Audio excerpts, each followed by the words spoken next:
السلام علیکم، میں ہوں ڈاکٹر فاروق قدوائی۔ آج میں حاضر ہوا ہوں آپ کے پاس اسی خبر کے سلسلے کو جوڑتے ہوئے جو میں نے اپنی ویڈیو ریلیز کی تھی پچھلے ہفتے، جس میں میں نے حکومت کی کرپشن کو دبانے کے لیے، شوگر مافیا کی کرپشن کو دبانے کے لیے میں نے حکومت کی تعریف کی تھی، جب عمران خان نے عوام کا دل جیتا اور عوام کے سامنے وہ نام پیش کیے جو کہ شوگر مافیا کے بڑے کردار تھے، اور دوسرے دن اجلاس میں عمران خان کی حکومت نے چند لوگوں کو ان کی وزارتوں سے فارغ کیا اور کچھ چند لوگوں کو انہوں نے وزارتوں میں سیٹیں رد بدل کی، جس پہ بہرحال میری ریزرویشنز ہے، ایسا نہیں کرنا چاہیے تھا۔ 2 دن کے بعد عمران خان حکومت نے دوبارہ سے جن لوگوں کو فارغ کیا تھا ان کو دوبارہ اپنی کابینہ میں لے لیا، جو کہ بہت ہی ایک غلط اقدام تھا اور جس کی بہت ہی انہوں نے بری مثال قائم کی۔ اس سے پہلے وہ اعظم سواتی کو بھی انہی بنیادوں پہ جب سپریم کورٹ نے ان کو نکالا تھا واپس لیا، اور اب انہوں نے شہزاد ارباب کو واپس لیا۔ تو میری جو وہ ویڈیو تھی اس میں میرا ویڈیو کا عنوان تھا مصلحت یا دل کی چوری۔ میں نے اس میں یہ بھی کہا تھا کہ 25 اپریل کا انتظار مت کریں عمران صاحب، دودھ کا دودھ پانی کا پانی ابھی کر دیجئے، نہیں تو 25 تاریخ میں بہت دن ہیں، ایسا نہ ہو کہ سب کچھ بدل جائے۔ اور ایسا ہی لگ رہا ہے، کیونکہ یہ جتنے بھی مافیا ہیں یہ سب ٹی وی کا سہارا لے کے، ٹی وی اینکروں کے ساتھ مل کے اپنے آپ کو بے گناہ اور اس طریقے سے الجھا رہے ہیں، اور تمام قسم کے قانون دان ان کی مدد کے لیے آ رہے ہیں کہ وہ یہ ظاہر کر رہے ہیں کہ یہ جو کام بھی ہوا ہے لیگل ہوا ہے اور اس میں شوگر مافیا کا کوئی قصور نہیں ہے۔ جو سب کچھ یہ نظر آ رہا ہے کہ ان کو چھڑوانے کی ایک طرح سے پلیٹ فارم تیار کیا جا رہا ہے کہ ان کو کسی طریقے سے اس چیز سے نجات دلائی جائے۔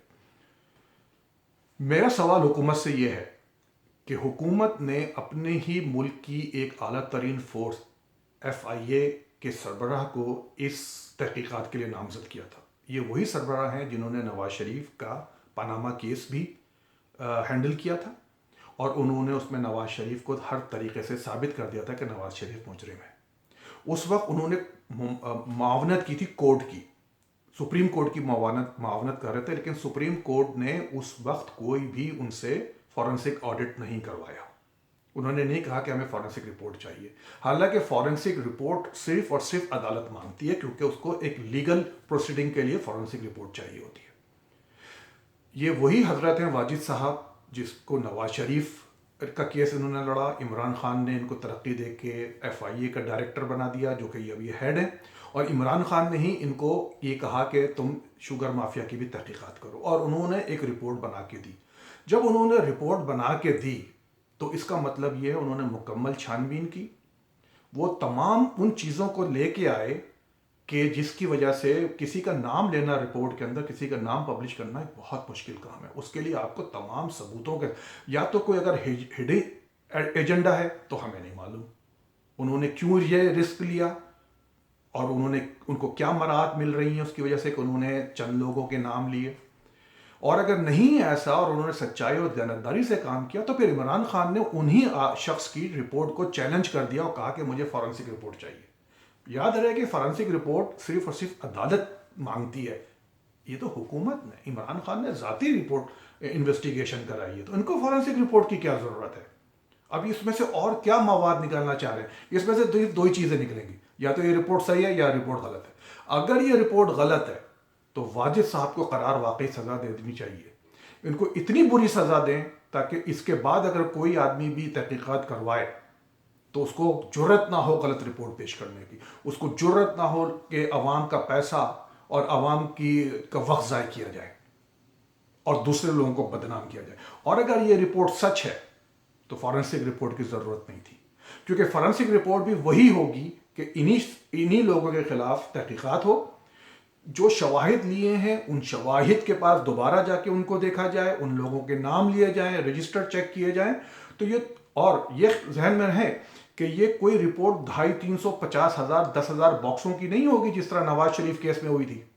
یہ بہت ہی کرسپ، مشکل سے 50-100 صفحے کی رپورٹ ہوگی جس میں اف بٹ یہ ہو سکتا تھا یا وہ ہو سکتا ہے کی بات نہیں ہوگی، ٹو دا پوائنٹ، یہ چیز ہے، یہ فیگر ہے، یہ نمبر ہے، یہ فیگر ہے، یہ ڈیٹ ہے، تاکہ اس میں آپ کو کوئی ایک آدمی سمجھ لیں کہ 10 صفحے پہ پوری رپورٹ پڑھ لے کہ یہ کیا ہے۔ اس میں کہیں ایسا نہ ہو جائے جیسے نواز شریف کے کیس میں ہوا تھا کہ جی 10 باکس آئے 9 تو پڑھ سکتے ہو, 10واں نہیں پڑھ سکتے, اور بینیفٹ آف ڈاؤٹ دے دو اپنے لوگوں کو اور ان کو کہو کہ بھائی یہ تو جو کچھ بھی تھا لیگل تھا, یہ غلط فہمی کی بنیاد پہ ہوا, اور واقعی میں ان سب لوگوں نے اپنے آپ کو سچا ثابت کر دیا. میں امید کرتا ہوں, مجھے تو حیرانگی ہے کہ اتنے بڑے بڑے لوئر آ کے ٹیلی ویژن پہ بیٹھتے ہیں, وہ یہ بات, یا اینکرز یہ بات کیوں نہیں کہتے کہ ہمیں اینکر, کہ ہمیں فورنسک رپورٹ کی ضرورت کیا ہے, کوئی عدالتی تھوڑی ہے یہ. ہاں اگر وہ دوبارہ سے, اگر یہ جو پلانٹفس ہیں جن کے اوپر یہ الزام آیا ہے وہ جائیں عدالت, اور جا کے عدالت میں کہیں کہ صاحب یہ جو رپورٹ بنی ہے یہ غلط بنی ہے, اس میں ہمارا نام لیا گیا, ہماری ساکھ متاثر ہوئی, اور حکومت کو سو کر دیں, حکومت کے اوپر ہٹ جانے کا دعویٰ کر دیں 100 ارب روپے کا کر دیں, اور کہیں کہ آؤ عدالت میں اور ثابت کرو یہ رپورٹ صحیح ہے. یہ سب نہیں کر رہے.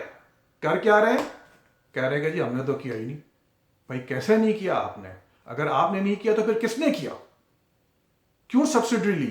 کیوں کمیٹی کا اجلاس ہوا بھاولپور کے اندر, جس کے اندر کیبنٹ اور آخری لمحے میں یہ ایجنڈے میں شامل کیا گیا, اور جس میں تمام جتنے بھی کابینہ, صوبائی کابینہ کے لوگ ہیں, سب نے کہا بھائی ان کو سبسڈری دو. کیوں؟ جبکہ آپ کو فیڈرل گورنمنٹ کی کابینہ منع کر چکی ہے کہ آپ یہ نہیں کریں گے, تو صوبائی کابینہ نے کیسے کر دیا, اور کیسے ان لوگوں کو 3 ارب روپے فوراً نکل گئے. یہاں تو ایک پیسہ نہیں نکلتا غریب عوام کے لیے. اب نکال دو 3 ارب روپے پنجاب گورنمنٹ میں سے اور دے دو غریبوں کو, دے دو کرونا وائرس کے لیے 3 ارب روپے. 12 ارب روپے تو گورنمنٹ دے رہی ہے, تم بھی 3 ارب روپے نکال کے بھائی دے دو, ان غریبوں کے کام آئے گا. ہسپتال کھڑا کر دو ایسے موقع پہ. مذاق بنا لیا ہے. پاکستان کے لوگوں کو بالکل بیوقوف سمجھتے ہیں یہ ان پڑھ جاہل ہیں. اس ملک کو اللہ تعالیٰ چلا رہا ہے, اور اللہ تعالیٰ اس کے اوپر اپنی نظر اور اپنا رحم اور اپنا کرم فرما رہا ہے. خدا کے لیے وقت ہے, سمجھ جائیے. ایک مثال قائم کر دیں تاکہ آتی دنیا تک کے پھر کسی کو جرت نہ ہو کہ پاکستان کے ساتھ کھلواڑ کر سکے. مجھے اپنی رائے کا اظہار دیجیے گا. ویڈیو پسند آئے تو سبسکرائب کیجیے گا. السلام علیکم.